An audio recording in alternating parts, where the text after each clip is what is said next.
এই যে কুষ্টিয়ার একটা আছে না মাথা পাগল, নাম কি? আমির হামজা। একই কো জানেন নি হুজুর? হে কইতাছে ক আল্লাহ পাক রব্বুল আলামিন হাসর মাঠে সর্বপ্রথম জান্নাতে সাতক্ষীরা দিয়া শুরু করবে।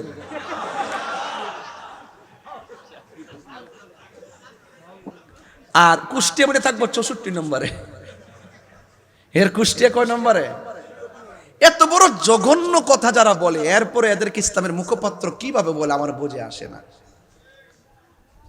এরা যদি এই সমস্ত আকাম কুকাম না করতো আমরা কি বলতাম ওয়াজে? এরা যদি মিথ্যা না বলতো আমরা কি বলতাম? ওরা যদি মিথ্যা বলে আর আমরা যদি প্রতিবাদ না করি ওদের মিথ্যাটা সত্য হয়ে যাবে। কথা বলেন ঠিক কি না? এরা কারবালার মাঠে এরকম মিথ্যা বলছে, বাটপারি করছে। এই বাটপারা এখনো সমাজে আছে। মুখের ভাষা শুনলে, ইংলিশ শুনলে কি সুন্দর ফুল ঝরে, মুক্তা ঝরে, কিন্তু ভিতরে মুনাফিকি আছে না নাই বলেন? এই সমস্ত মুনাফিকদের সাথে আমাদের কোনো সম্পর্ক, আরো বড় করে সম্পর্ক।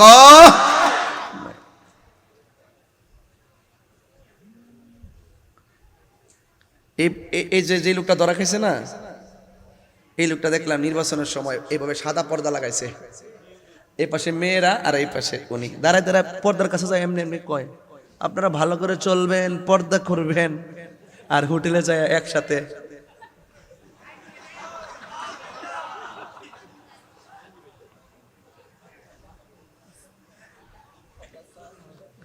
মেয়ের বয়স 14, বাপের বয়স 36, তাইনের বয়স 60 না 65। কি একটা হিসাব নিকাশ দেখছেন নি? 75 নি 75 65 বছরের বড়। এগুলো হলো বিকৃত মানসিকতা। কথা কোন ঠিক কিনা?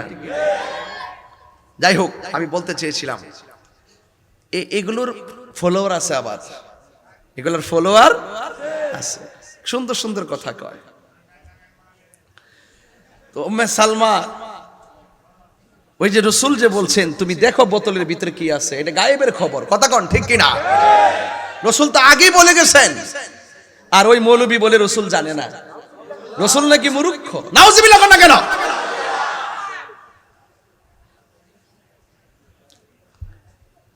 আমাকে অনেকে বলে হুজুর দেশের পরিস্থিতি তো ভালো না, এখন আপনি একটু হিসাব নিকাশ করে কথা বলেন। আমার 2 দিন পরে পরে হুমকি দেখো তোর আয়ু শেষ। আমি কই আপনি আজরাইলের দায়িত্ব কোন দিন থেকে পাইছেন? আপনি আজরাইলের দায়িত্ব কোন দিন থেকে পাইছেন? তা আমার সামনে আইন। মৃত্যু একদিন হবে, সাদাকে সাদা বলতে হবে, কালোকে কালো বলতে হবে, হককে হক বলতে হবে, বাতিলকে বাতিল বলতে হবে। কেউ আহলে বাইতের মহব্বতের কথা বলবে, সাহাবায়ে কেরামের বিরুদ্ধে কথা বলে। আবার কেউ সাহাবায়ে কেরামের পক্ষে কথা বলে, আহলে বাইতের বিরুদ্ধে কথা বলে। যেটা আহলে বাইতের পক্ষে কথা বলে, সাহাবায়ে কেরামের বিরুদ্ধে কথা বলে, এটা হলো শিয়া। আর যারা সাহাবায়ে কেরামের বিরুদ্ধে কথা বলে, পক্ষে কথা বলে, আহলে বাইতের বিরুদ্ধে কথা বলে, এটা হলো খারেজি।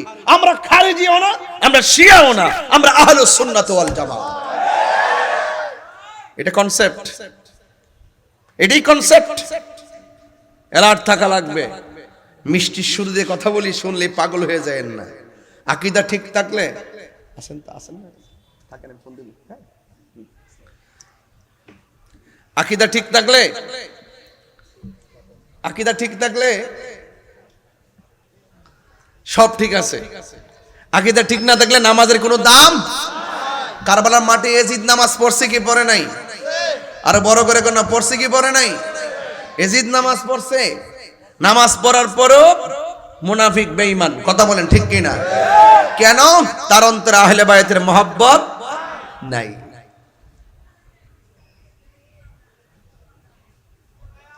আমার দেশে বহুত মানুষ আছে কয় ইমাম হুসাইন তো কারবালার মাঠে যুদ্ধ করতে গেছে। নাউজুবিল্লাহ। কালকে কোন আরো জোরে বলেন নাউজুবিল্লাহ। তিনি কি যুদ্ধ করতে গেছিল না দাওয়াতে গেছিল? কথা কয় না। আমার গজলের মধ্যে সব উত্তর দিছি না অনেক সময়? বলবো গজলটা ইনশাল্লাহ। মুঝে কুফা ওয়ালো मुसाफिर न समझो मैं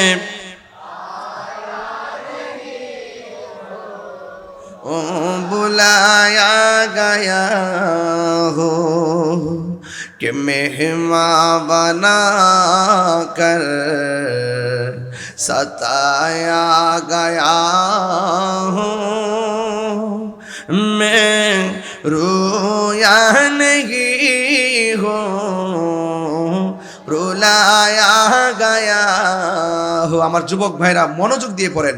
মুঝে কো ফাওয়ালা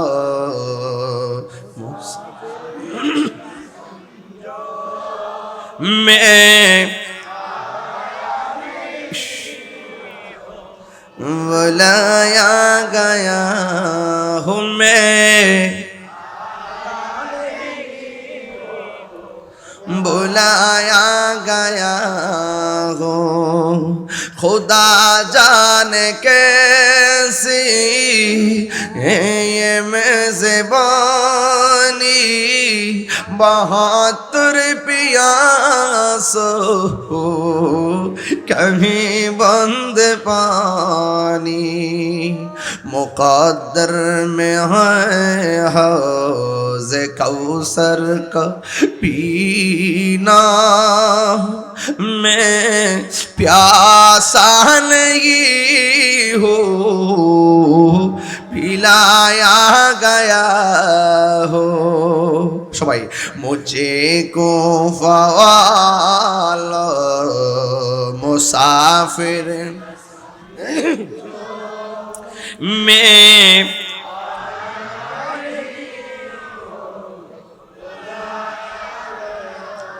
যে মাথা ঝুঁকা তো আল্লাহরই দরবারে সে মাথা কাটিল এজিদ সীমারে যে মাথা ঝুঁকা তো আল্লাহরই দরবারে সে মাথা কাটিল এজিদ সীমারে শাহাদাতের মর্যাদা লাভ করেছি শাহাদাতের মর্যাদা লাভ করেছি আমি মরেছি এমন নয় জিন্দা হয়েছি বলেন আমি মরেছি এমন নয় জিন্দা হয়েছি ওহে কুফাবাসী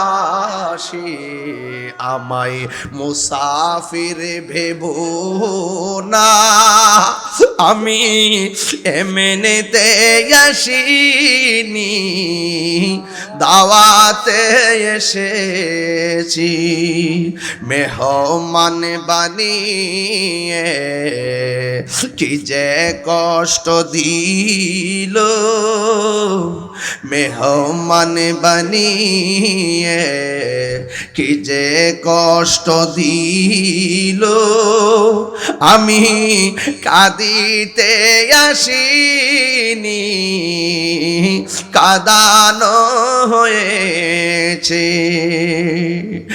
একটা জবানও বন্ধ রাখবেন না মোহব্বতে মায়ার সুরে বলো ইয়া হুসাইন শাহ হুসাইন बादशाह हुसैन मेरे हुसैन तुझे सलाम मेरे हुसैन तुझे सलाम अस्सलाम या हुसैन अस्सलाम या हुसैन अस्सलाम या हुसैन मेरे हुसैन तुझे सलाम मेरे हुसैन तुझे सलाम अल्लाहु अकबर बोलें ना केनो